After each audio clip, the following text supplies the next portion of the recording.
Joined by new Padres pitcher Kyle Hart. Kyle, thanks for joining me. Welcome to San Diego. So far, what do you think?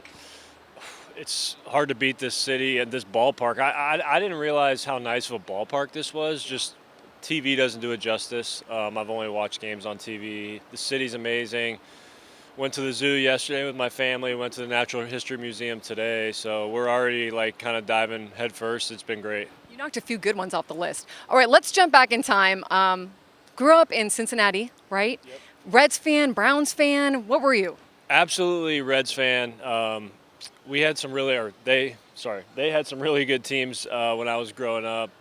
Griffey, Larkin, Adam Dunn, Cueto, Bronson Arroyo, like a lot of fun players to watch. Huge Bengals fan, dislike the Browns. Good call. Yeah, All right. yeah, strong dislike for the Browns. How'd you get involved in baseball, and did you play any other sports?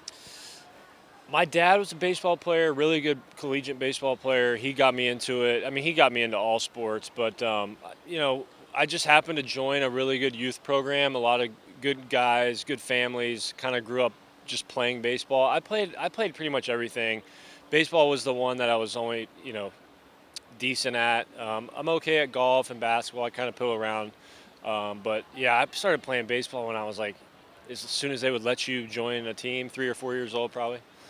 Or anything else remarkable about growing up in Ohio? I mean, snow and all that good stuff. Anything else stand out about your family? Well, my whole family's, for the most part, in Cincinnati. We have some in Texas and some kind of around Columbus, but my wife's whole family's pretty much there as well. So we've just been lucky to have so much support in the area. And then my family owns a farm just across the border in Indiana, so I grew up kind of being out there. And Cincinnati's great. It's a slow city. It's easy to get around. The people are nice. Like it's easy to live in Cincinnati. Well, you go to Indiana, had really a lot of success there. You were teammates with Kyle Schwarber, who later in life helped you get on the Phillies team. Are you still friends with Kyle? What was your experience like at Indiana? Yeah, Kyle's one of my best buds. I'll root for the guy as long as he plays, except when he's here. But Indiana was great. I mean, people don't realize how many great players we had, guys that didn't even go on to play professionally. It wasn't just Schwarber. It was so many great players and a lot of really good people and families. So Indiana was a big kind of turning point in my life and my baseball career. Loved every minute of it. Went for 5 years, obviously. I would love to do 5 more. That's a good college experience. Is that when you kind of realized, okay, I'm good, I can make it, I can have a future in this? Yeah, I had a couple stretches where I started to realize, like, okay, I kind of know what I'm doing here. Like yeah, we were really good, and I was a late bloomer. Like even when I got on campus, I wasn't very good, wasn't throwing didn't have a lot of weapons, and then I learned, as I went. But was fortunate to have some good coaches on my journey as well. But yeah, like I said, late bloomer. That's where I learned kind of what I was capable of. So you're drafted by the Red Sox. That had to have been a dream come true. You seem to have success at every level of the minors. Yeah, I was really comfortable in Boston. Had a great group of guys that I came up with. Learned a lot from them. Staff was amazing. Boston has some fantastic spots along the way. Even Pawtucket, rest its soul, was a great little spot, a fun place to play. I probably learned the most playing in Double-A. You got to be resilient too.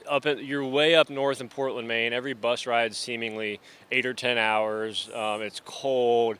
So, but I was lucky to have one of the best host families in the world. Shout out Matt and Stacy Rogers, Nate and Liza. They took great care of us up there. Wish host families were still as prominent as they used to be. Yes. But like I said, had a great time in Boston. So you make your debut. Now this is the COVID year. So 2020, you come up. There's no fans in the stadium. This should be one of the most wonderful moments of your life, right? And you make your debut. Doesn't go great. You have 3 more appearances, 2 starts, 1 bullpen appearance. Also doesn't go great. And you get kind of known for this almost 16 ERA and 4 appearances. I'm going to get to your health in a second, but just the mental of that stretch and what it was like to kind of grow through that. What do you remember about that?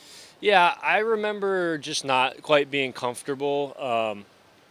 And I think part of that was my fault, just not like getting acclimated enough with my teammates. And then just, like I felt like I was out there on the mound hoping things went well instead of really focusing and having the right mindset of doing everything I could to make things go well. And I think that's probably the biggest change. It's not the pitches or anything physical. I think for me, I'm just going to go out there with a much better mindset instead of being fearful for what might happen. Just stay laser focused on doing what I can to win. Yeah, I was just so naive in some ways, and like I said, the mindset just was not there. Like, forget the physical stuff. The mindset was just not right. I'm going to go to the physical for a second. It's pretty remarkable. I mean, you had Lyme disease, and that is something maybe people don't know about that year. So not only is COVID happening, and people are rushing to the emergency room and the hospitals for that, but you're dealing with this illness that is very hard to treat, and you probably didn't even know that you had it to start with. And if anybody doesn't know about Lyme disease, I mean, it can cause joint fatigue, foggy brain, lethargy, fatigue. So once you finally got diagnosed, and I can't imagine that you took the antibiotics and it was done. I mean, I'm sure that some of those symptoms stuck around, and that had to have been tough to deal with as well. Yeah, that was quite an interesting situation, and I was just thankful that we finally got it diagnosed. The timing was just so poor because the doctors, like, and rightfully so, were just assuming that I had COVID, and finally, after like 7 or 8 days of just complete crap. Like laying in bed, not knowing what's going on. Yeah, so one thing about Lyme disease is it can cause extreme insomnia. I didn't sleep for, I think, 5 straight days. Day and night, did not sleep, just stared at the wall, like, and obviously you're trying to take all the sleep aids and stuff, which inevitably made it worse. So luckily the doctors were like, "Hey, have you been?" And this is all by text. Like, I'm not going to see anybody because you don't want to go to the doctor. And they're like, "Have you been in the woods by chance?" And I'm like, "Yeah." There was nothing else to do but go to the farm. So I'd been in the woods like 8 hours a day, and they finally kind of snowballed into the right diagnosis. But the antibiotics really helped right away. And then, yeah, there was a period of kind of me plateauing, and that's about the time that we went back and rebooted spring training 2.0 or whatever. So the timing, like I said, wasn't great, but it was what it was. I learned a lot, and it was just part of my journey. So your time ends with the Red Sox. You have a cup of coffee with the Phillies, and then go over to the Mariners. You pitched really well in the PCL, which is really hard to pitch in that league. Probably thought you were going to get some phone calls after that. You got a call from Korea, right? And it was like, hey, that keeps your baseball career alive. So you go to Korea. Had you traveled much before? Was it a culture shock? I mean, what went into that decision and actually getting there and acclimating? It was an easy decision. I didn't have another singular phone call, and they're offering me a good amount of money. At this point, I have my daughter. I'm like, okay, this is pretty easy. And I head over there, and like I said, I've only been to Cancun, so Mexico and Canada, and the Dominican. Shout out DR. Great place. So those are the only places I've been. Never been to Europe, Asia, Central America, any of those. Luckily, this Korean team did spring training in Tucson, Arizona, so I got acclimated with my teammates and stuff on U.S. soil, which was very helpful. So they were able to prepare me for what Korea was like. So when I got there, I had friends, I had a translator. It was a very smooth process. So I would say the culture shock was pretty limited for me. I was able to kind of relax and enjoy it and go from there. What parts of the culture did you gravitate toward? Like any food, or did you guys sightsee? I mean, your wife and your baby, you had a newborn with you at the time. What was the culture like, and getting to know it? The people were very respectful. That's one thing, like, just the hierarchy of how you treat your elders. I was amazed by that, and it's just so consistent. And yeah, like I said, I was kind of taken back by that, and that's one thing that I try to adhere to kind of every day. Go around the clubhouse, go around to the coaches, anybody that, even other players that are older than you. So that level of respect, I try to bring back with me this year. Food was great. My wife and baby went on a lot of the road trips with me, so we got to see all kinds of hotels. We went to some really cool Buddhist temples and landmarks. I thought those were fascinating. But yeah, just a remarkable experience. Your daughter turned 1 there, so kind of a something you can tell her about later when she's older and show her some pictures. Yeah. So the one thing about the first birthday in Korea that's really interesting is it is the most important birthday in your life in the Korean culture. And the reason for that is because before that they were industrialized and really became a successful economy and country as a whole, a lot of the babies weren't able to make it past 1. So they celebrate the first birthday um, like, as your most kind of crucial like, kind of checkpoint. And the big tradition they have is you usually throw a big party. It's almost like it would be the equivalent of like a bar mitzvah or a quinceañera or something like that. But you're 1, so they don't really have an idea of what's happening. But the really cool thing was they take a tray and they'll put all kind of assorted items on it, and they all have a meaning. So they would put a pencil, and that would symbolize being a teacher, and they would put money, and that would symbolize being very wealthy and successful. They would put a book and say you're going to be a very smart. So there's like 10 things on a tray, and then you let your baby reach for whatever, and that's how they kind of project and symbolize what you may become. So I thought that was really fun. That is awesome. What did she reach for? She reached for the pencil and then the money. So she's going to be a rich teacher somehow. Maybe we'll change the payment structure for teachers. That is so cool, though. What a cool tradition and something to experience and something different for you guys. Ton of success in Korea. Won the equivalent of the Cy Young.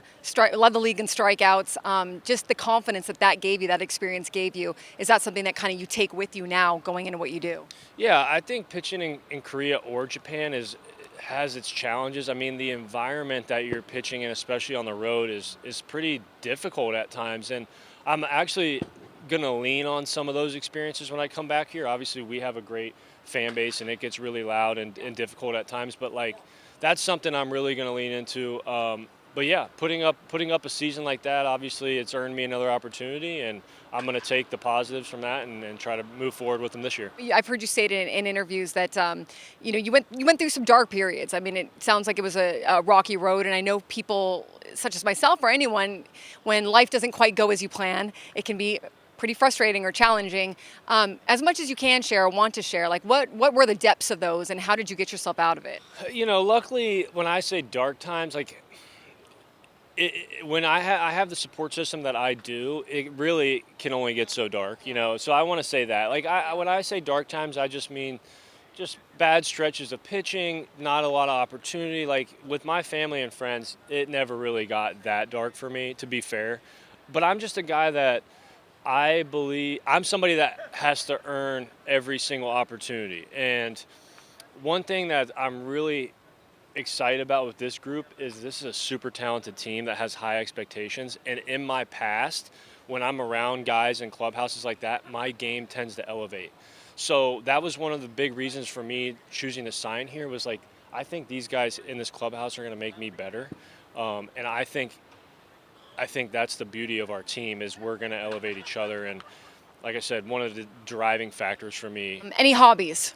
I had more when I didn't have my daughter, so they've changed a little bit. Fatherhood's a hobby. Yeah, the zoo, museums, parks, those are my hobbies now. I love to hunt. The off season, I love the bow hunt. Just spending outdoor time with my dad and my friends. I'll fish a little bit. Love to golf. Got some great golfers in here, so I'll golf a handful of times this year as well. If you weren't a major league pitcher, you would be I would be doing something outside. Park ranger or some sort of wildlife management, forestry, something like that. Your Instagram captions are great. I think people should check them out. You've got a great sense of humor. Any music lyric, or words that you live by, Kyle? People lie, numbers don't. That's the great Mac Miller said that. So I think in this game, you could say what you want, but the numbers don't lie. And right now I got a 16 in the big league, so I'm hoping that's going to go down. Love a Mac Miller reference. Hey, Kyle, thank you so much. Thanks for taking the time, letting us get to know you a little bit. Appreciate it, Annie. Anytime.